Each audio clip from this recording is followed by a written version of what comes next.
Even in boycotting a debate with his Republican rivals for the White House, frontrunner Donald Trump managed to upstage the event on Thursday with a typical dramatic flourish. Instead of attending a seventh debate, the former reality TV star held a competing event across town that he said raised $6 million for U.S. military veterans. In doing so, he cast a shadow over his rivals, who frequently tossed barbs his way.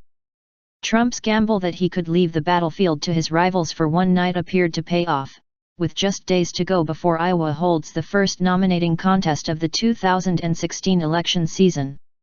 No one appeared to emerge as a central challenger to him during the 2-hour face-off in Des Moines.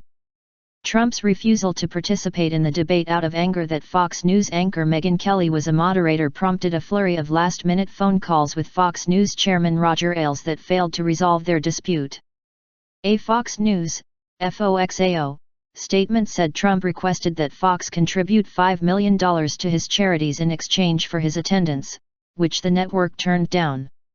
The debate was the type of event Republicans would routinely have without the flamboyant Trump on stage, and it lacked the electricity that he brings to the party's search for a nominee for the November 8 election. Without Trump on stage, former Florida Governor Jeb Bush and New Jersey Governor Chris Christie found themselves with more room to make their case to voters seeking a more mainstream candidate. Both men have an eye on the February 9 first-in-the-nation primary in New Hampshire, which comes on the heels of the Iowa caucuses on Monday and where an establishment Republican like them might have a better chance of standing out. Senator Ted Cruz from Texas and Senator Marco Rubio from Florida, the two top challengers to Trump in Iowa, engaged in squabbles over immigration and national security and did not appear to threaten Trump's lead.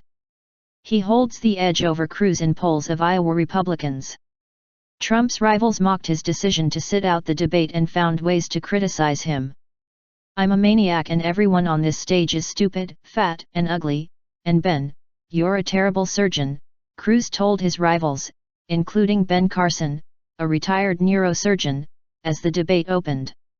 His next sentence began, "Now that we've gotten the Donald Trump portion out of the way."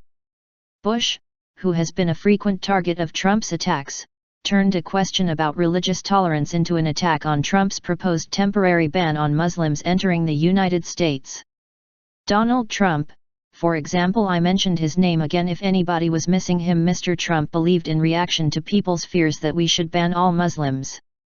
Well, that creates an environment that's toxic in our own country," Bush said. Cruz, after a series of questions, said, "If you ask me one more mean question, I may have to leave the stage." In a swipe at both Trump and Cruz, Rubio chimed in, "Don't worry, I'm not going to leave the stage no matter what you ask me." Social media favorite.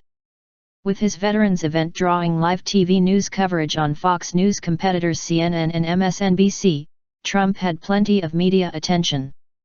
He clung to his insistence that Fox News had treated him badly. He has complained that Kelly insulted him at a debate in August and that a statement from the network earlier this week belittled him. Two other Republican candidates, Rick Santorum and Mike Huckabee, joined Trump on stage after participating in a debate of low-polling candidates. Not so former Virginia Governor Jim Gilmore. "I'm not about to go across town tonight to carry the coat for some billionaire," he said at the undercard debate. There was initially some mystery as to which veterans groups would receive the money raised at the event, which included $1 million from Trump himself. His campaign, in a statement, said the funds would go to 22 different groups it listed online, bit.ly/10tktuj right parenthesis. Trump, with just 1 day's notice on a weeknight, was able to fill to capacity a Drake University hall that holds 700. "I didn't want to be here, to be honest, I wanted to be about 5 minutes away at the debate," Trump told the crowd. "When you're treated badly, you have to stick up for your rights, whether we like it or not."